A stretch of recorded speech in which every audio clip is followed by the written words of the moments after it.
Most HR issues don't start in HR. They start in a manager's first conversation. So what if we could reduce risk before escalations ever happen? In this episode with my special guest, Leshya Sukhu, the founder of NexusAlly, we explore how better early support, smarter tools, and even AI can help managers navigate difficult conversations with confidence before small issues become big problems. Welcome to the HR Investigations Podcast, exploring the issues, challenges, strategies, and solutions. Sponsored by RPCHR and hosted by Natalie Ivey, an HR consultant, licensed PI, and author of the best-selling book, How to Conduct Internal Investigations, a practical guide for human resource professionals. And now, here's Natalie. Hey everybody, welcome to the HR Investigations Podcast, where we take a closer look at how workplace issues actually develop, not just when they reach HR, but how they begin in the first place. And as many of you know, I'm noted for saying in the HR community, the best investigation is the one you don't have to do. Now, most people think HR investigations start with a formal complaint or a serious policy violation. Yeah, they do, but in reality, most of them start much earlier. They start in a manager's first conversation with an employee about performance or attendance or behavior that feels kind of off but isn't yet clearly defined. And those early moments, often informal, often uncomfortable, are where the trajectory of a workplace issue is really shaped. And the challenge is managers are expected to handle those moments in real time with limited guidance, competing priorities, and often very little confidence in how to actually approach the conversation. So today's episode is about that exact gap. And we're going to explore what happens in those early interactions, why they so often break down, and how organizations can better support managers before issues escalate into formal HR involvement or even investigations. We're also going to talk about a growing idea in the HR space, how tools, including emerging AI-based support systems, might help reinforce training in the moment, not replace it. In other words, helping managers apply what they already know when it actually matters. So I'm super excited because joining us today is Leshya Sukhu. She's the founder of NexusAlly, and she is also the founder of Nexus HR Consulting, and an organization that's focusing on strengthening manager capability at the earliest stages of employee issues where risk is often created, but also where it can be prevented. So with that, let's go ahead and get into it. I'd like to have Leshya just share a little bit of a brief bio, a little bit of career background, and also how we came to be acquainted a few years back. Hi, everyone. I'm Leshya Sukhu. I'm the founder of NexusAlly. I spent more than 20 years in employee relations, workplace investigations, ethics, compliance, and HR risk. And I've seen the same pattern over and over again. A workplace issue rarely starts as a formal investigation. It usually starts much earlier in a conversation between an employee and a manager, or between HR and a leader trying to figure out what to do next. So those early moments matter a lot. NexusAlly was built for that space, the moment before things escalate. It helps managers, HR teams, and consultants respond with more consistency, more confidence, and more care when workplace concerns first come up. And because when people are supported earlier, organizations can reduce risk, and employees are more likely to feel heard before things break down. Yeah. And so, Leshya, you and I kind of go back a little bit when you were back with Dycom, a telecom company, and RPC Human Resources did some work with Leshya and her team back then. And we were really teaching them the skills of what to do when you do have an investigation and how to mitigate those risks. And so Leshya and I became fast friends working on that project. And so super glad to have you here. And now that you've evolved your career and you're moving on and working on some of these really, really amazing tools. So let's get into it. So the earliest breakdown kind of happens with managers, HR. Talk to me about kind of that early breakdown. What are some of the kind of issues that you see show up? The issues that I consistently see are issues where something happens in a team or between a manager and an employee, and those issues tend to spiral out of control, and then they end up being reported as harassment, when really they are part of the performance process. So I always try to look back and see where the root cause is. And 9 times out of 10, that root cause is between the interaction between the manager and the employee. Yeah, absolutely. And so these conversations are often really inconsistent across organizations. And a lot of that is simply the readiness level of the leaders, right? Some may just naturally be a little bit more equipped and even gifted at the communication than others, correct? Correct. Yeah. So those first conversations are inconsistent because most organizations train managers on policies and not the actual human moment. So, Right. a manager may know that there's a harassment policy, a performance process, or a code of conduct, but when an employee is sitting in front of them, upset, frustrated, afraid, or defensive, the manager has to make a lot of decisions very quickly. Yes. And a lot of times they have even difficulty spotting what the inappropriate behavior is to begin with. So, yes, you can tell them about code of conduct or insubordination, but sometimes they can't even spot what that is. And so, how do they even manage when they don't even really identify the behavior correctly? Yeah. So, yeah, I'm right there with you. Same thing that I see in our organization when we're consulting with our clients. All right. Yeah. So, That's usually where training comes in. yeah. And so when you think about the early stage, why focus on that early stage? Let's talk about that. Because, by the time something reaches a formal HR process or investigation, a lot has already happened. There has usually been a first conversation, a missed opportunity, a manager reaction, a delay, a text message, a team rumor, or even an employee who felt dismissed before they even came to HR. Right. So that early stage matters because, that is where the trust is either built or broken. Yeah. It's that first response that has to be calm, fair, and appropriately escalated. Right. And that is when the organization has a better chance of addressing the issue before it becomes better. Right. And certainly listening is one of those skills that I've often really amplified when I'm working with groups. And managers are busy. I get it. But if they don't take the time to demonstrate empathy and to actually listen to their employees and make the time, that's also part of the problem. So what does a strong early intervention actually look like in practice? Can you give an example? It looks like when a manager is avoiding things, first, they need to, listen without immediately defending, explaining, or minimizing the employee. Second, they should acknowledge the concern in a grounded way. And then third, they should ask enough clarifying questions to understand what is being raised. Also, they should document the issue accurately and objectively. And they should also know when to escalate. Right. So this can be like as simple as saying, thank you for telling me. I want to make sure I understand what happened. I may need to partner with HR, but I just want you to know that I am not ignoring this and I am, escalating it appropriately. Yeah, terrific. Love that. And a lot of times what happens when an employee comes to a manager, not unlike sometimes happens with HR, there already is the bias. And before the employee can even finish a sentence, the manager's like, look, wait. Okay, stop. So let me explain. And they just cut them off. And then they try to defend, someone else on the team, or, they interject their opinion before they've actually even listened to what the problem is. So that definitely creates a lot of friction because now the employee doesn't feel heard. And then also, depending on how demonstrative the manager was, it could even come across as engaging in bullying. Right. And then before you know it, that's the flashpoint that creates the spark for HR's involvement. And then often it rolls right into an investigation, doesn't it?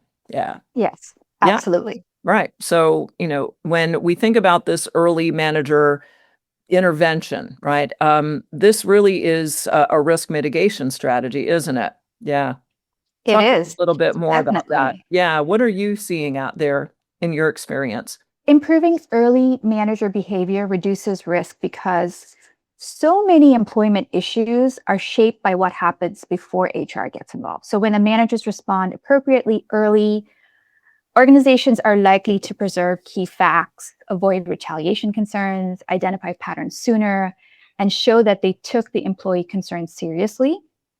So most of the time, risk does not only come from the underlying issue, risk can also come from the response to the issue. Yeah. So if you think of maybe, let me give you an example. If an employee raises a concern and the manager ignores it, jokes about it and tells them not to be dramatic or fails to document it, that response can become part of the problem. Mm-hmm. But when managers have a clear framework, they are less likely to improvise in ways that create additional exposure for the company. So to me, early manager support is not just a leadership tool, it's a risk prevention tool. Right. I completely agree. Yeah. So the inconsistency in manager responses, that's what really is driving a lot of the risk, as you just articulated.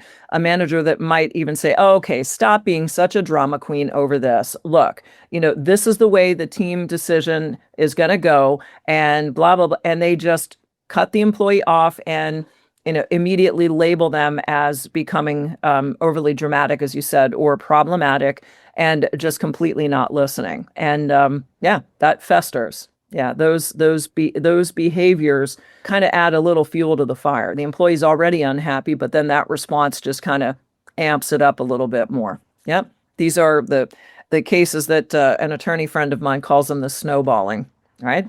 Snowballs. And accurate term. Yeah, snowballs by the time it gets to HR. Yeah.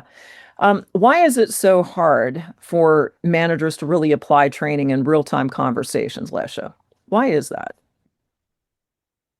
I think it's recalling the policies, recalling how to respond, and applying what they've learned in training to the actual moment. Mm-hmm. So training happens in a calm environment. Video conversations happen when someone is upset, the manager is busy, there's a deadline, and the team is short-staffed, or the issue feels really personal. Mm-hmm. In those moments, managers are not usually thinking, let me recall slide 17 from last year's training. Right. They're trying to respond quickly and not make things worse. So the difficult conversations can trigger a manager's own discomfort in having the conversation. Some managers over-explain, some shut down, some move too quickly into problem solving, and some avoid the conversation altogether. Right. So that is why I think that the future of manager support has to move beyond the one-time training, because they need practical support in the moment of need and not just the information months before the moment happens. Right. Understood. So what role do you think AI really should play in supporting managers? Describe that. So I think that AI could support managers by providing guidance on how to respond with certain empathy in the moment based on the situation and what tone to use. Mm-hmm. And that could just be a guide on how to respond. It is up to the manager to use that information and weave it into the conversation that they're having with the employee. Yeah, absolutely. So how does NexusAlly fit into this evolution of manager support? Talk to me a little bit more about that. And how does it work day to day? So if I'm a manager and my organization has decided that they're going to be using this tool, how does it work? So a manager will log in at the beginning of the day. And for example, if they have 5 employees, they have a dashboard. They could see all their employees, what is going on with each one's performance. They could track their KPIs. They could track their attendance. And they could also track the notes that they put in, the performance notes that they put in from the one-on-ones or any interactions they have with them.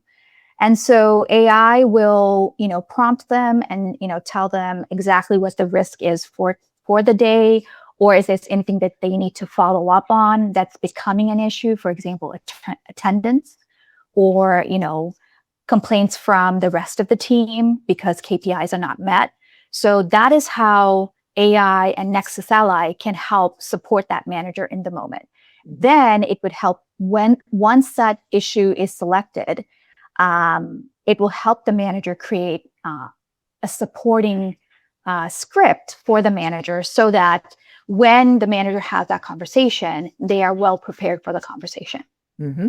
Okay. So what it's doing is giving them the recommended dialogue so that they're not saying and doing things that are going to create more risk, correct?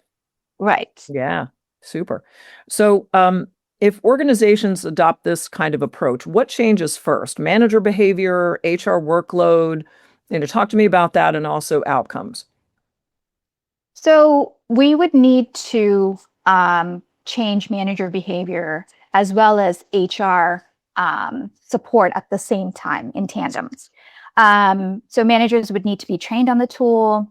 HR would need to be trained on the tool. There is a way for HR managers to look at all the managers at the company to see what is going on each team. Mm-hmm. So they will all work together and through a dashboard and kind of look at each employee and look at what the risks are. We've also programmed into NexusAlly the state laws. So it will flag for you what is, appropriate in this case, what should be offered in this case, what you can't offer in this case. And so all of that is in there for HR and for the manager so that they could work together. They could also communicate within the tool. Terrific. Yeah. So it's no longer just about ChatGPT, is it? All right. Yeah. More complex than that. Yeah, fantastic. So what I'm taking away here and the rest of the audience is that HR risk doesn't really begin right at escalation. It really kind of begins in that first conversation. So when managers are supported earlier, organizations see more consistency, there are fewer escalations, and really stronger outcomes overall.